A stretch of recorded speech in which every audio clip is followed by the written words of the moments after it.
வணக்கம். இலங்கை செய்திகளுடன் நான் ரோஷன். விரிவான செய்திகளுக்கு முன் தலைப்புச் செய்திகள்.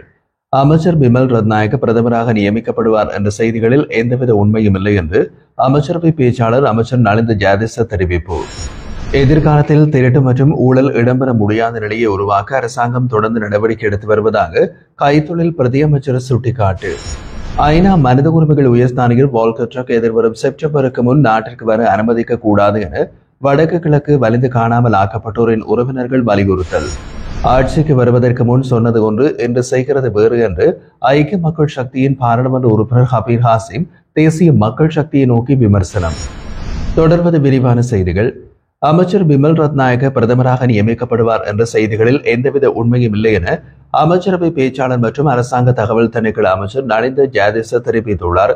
இது தொடர்பாக நேற்றைய தினம் நடைபெற்ற வாராந்திர அமைச்சரவை ஊடக சந்திப்பின் போது ஊடகவியலாளர் ஒருவர் எழுப்பிய கேள்விக்கு பதிலளித்த போது அவர் இந்த விளக்கத்தை வழங்கியிருந்தார். அமைச்சரவை மாற்றம் அல்லது பிரதமர் பதவியில் மாற்றம் ஏற்பட இருக்கிறது என்பது தவறான தகவல்கள் எனவும் அரசாங்கத்தில் உள்ளேயோ அல்லது உயர்மட்டத்திலோ இத்தகைய பேச்சுவார்த்தைகள் நடைபெறவில்லை என்றும் அவர் சுட்டிக்காட்டினார். மேலும் அமைச்சரவையை மறுசீரமைப்பது அல்லது பிரதமரை மாற்றுவது குறித்து அரசாங்கத்திடம் எந்த திட்டமும் இல்லை என்றும் அவர் தெரிவித்திருந்தார். இவ்வாறான வதந்திகள் அரசாங்கத்தை குழப்பத்தில் ஆழ்த்தும் நோக்கில் எதிர்க்கட்சிகள் உட்பட சில குழுக்களால் திட்டமிட்டு பரப்பப்படலாம் என்றும் அவர் கருதுவதாக தெரிவித்தார். அரசு துறையில் எதிர்காலத்தில் திருட்டு மற்றும் ஊழல் இடம்பெற முடியாத நிலையை உருவாக்க அரசாங்கம் தொடர்ந்தும் நடவடிக்கை எடுத்து வருவதாக கைத்தொழில் பிரதியமைச்சர் சதுரங்க அபேசிங்க தெரிவித்துள்ளார். நாட்டில் நிர்வாக இயந்திரம் முழுமையாக டிஜிட்டல் மயமாக்கப்பட்டால் ஊழல் மற்றும் மோசடிகளுக்கு ஒரு முற்றுப்புள்ளி வைக்கக்கூடிய சூழல் உருவாகும் என்றும் அவர் கூறியிருந்தார். தற்போது நிலவும் பிரச்சனைகளில் பெரும்பாலானவை டிஜிட்டல் மயமாதலில் ஏற்பட்ட பின்னடைவுகளே காரணமாக உள்ளன என்றும் அதனால் கடந்த கால ஊழல் சம்பந்தமான கோப்புகளை தேடுவதற்கு அதிக நேரம் செலவாகிறது என்றும் அவர் விளக்கினார். டிஜிட்டல் தொழில்நுட்பத்தின் வழியே நிர்வாகம் நடத்தப்படும் போது மீண்டும் திருட முடியாத வகையில் கண்காணிப்பு, பொறுப்பு கூறல் ஆகியவை வலுவாகும். இதற்கான கட்டமைப்பு ஏற்படுத்தப்படுவதே தற்போது அரசாங்கத்தின் முக்கிய நோக்கமாகும் என்றும் சதுரங்க அபேசிங்க சுட்டிக்காட்டினார்.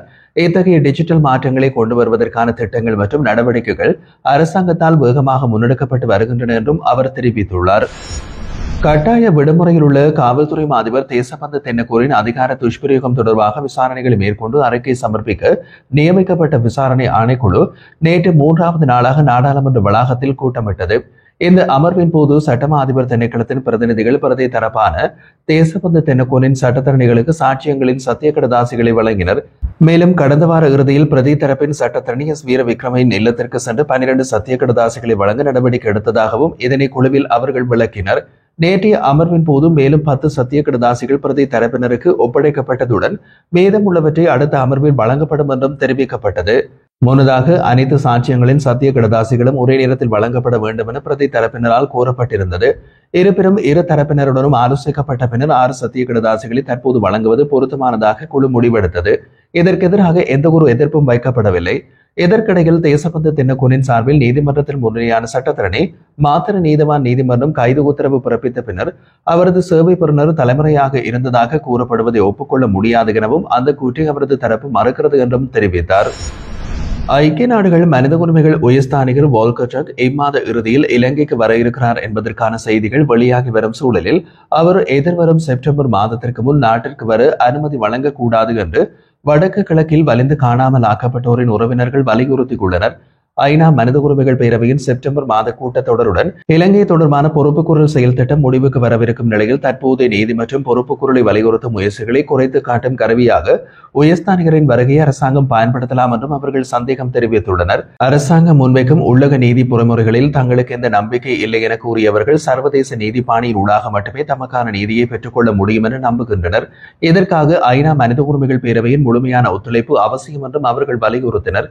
மேலும் செப்டம்பர் மாத கூட்டத்தில் இலங்கை தொடர்பான ஆதாரங்களை சேகரிக்கும் செயல்முறையை நீடிக்க வேண்டும் என்றும் இலங்கை சர்வதேச நீதி பாதையை நோக்கி நகர வேண்டும் என்பதற்கான உரிய நடவடிக்கைகள் எடுக்கப்பட வேண்டும் என்றும் அவர்கள் வலியுறுத்தியுள்ளனர்.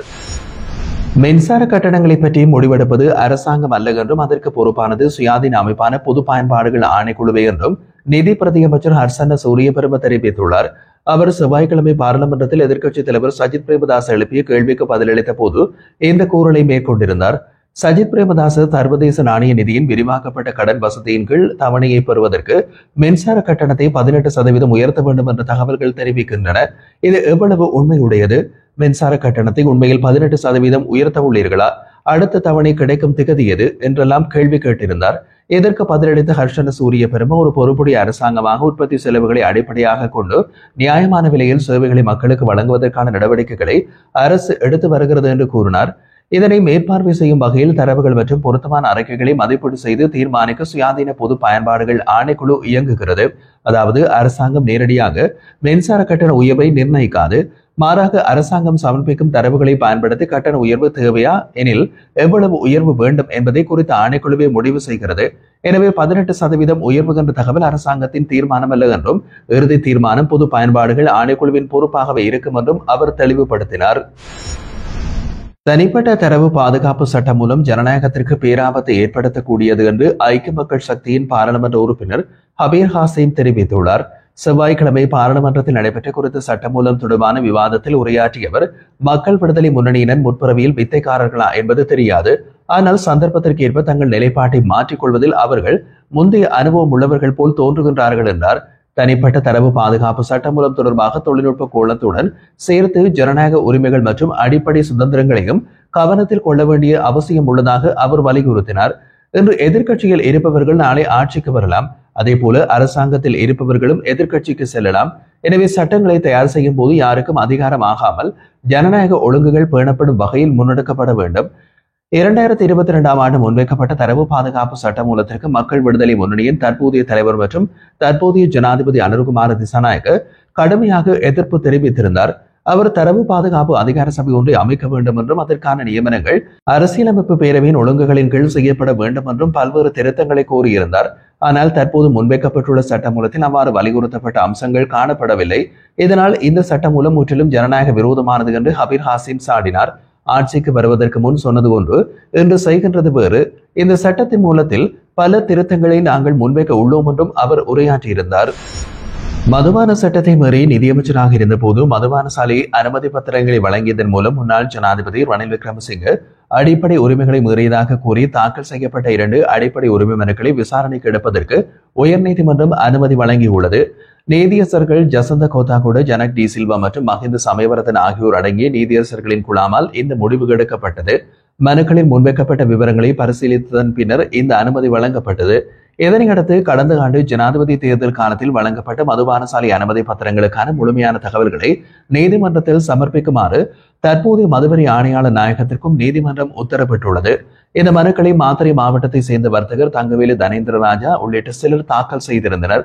முன்னாள் நிதியமைச்சர் ரணில் விக்ரமசிங்கே, அமைச்சின் முன்னாள் செயலாளர் மஹிந்த ஸ்ரீவர்தன, முன்னாள் மதுவரி ஆணையாளர் MJ குணசரி உள்ளிட்டோர் பிரதிவாதிகளாக குறிப்பிடப்பட்டுள்ளார்கள்.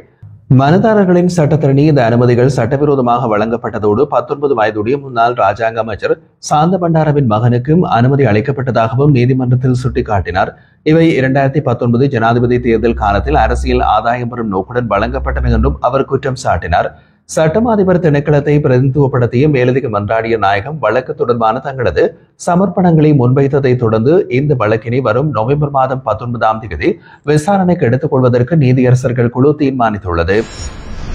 யாழ்ப்பாணம் செம்மணி சிந்துபாத்தி இந்து மாயன பகுதியில் இடம்பெற்ற அகழ்வு பணிகளின் பின்னணியில் அந்த இடத்தை மனித புதுகுழியாக பிரகடனப்படுத்த கூறிய மனு தொடர்பான நீதிமன்ற உத்தரவு எதிர்வரும் வெள்ளிக்கிழமை வழங்கப்பட உள்ளது.